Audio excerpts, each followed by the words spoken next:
Մեկ այդ հարց եկել է այդ նզովյալ ճղճի մվարածին հուդա կոչվածին, չնայած հուդային էլ նա արժանի չի։ Այդ որ թեկուզ իրա բարերով ասած, որ ասում է ամուսնացած կաթողիկոսը չի կարա ինձ կարգալուծանի։ Այդ ում օրոք ես դու օծվել քահանա, եւ ով է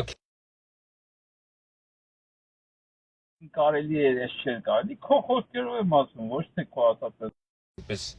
ճշմարտություն, այդ ճղճի մարարած։ Այդ ոնց է օծությունն ընդունել ես, քահանայի շորը հակել ես, տունը ստացել ես, մեքենան ստացել ես, քո ուզած տեղը ժամանակին էլ ոտերն ես ընկել, թե թող քեզ թիկնապահելնեմ, այդ հիմա դարձյալ բան չես ընդունում։ Մեղքս գալիս է ճիշտ ասած, որպես նզովյալ։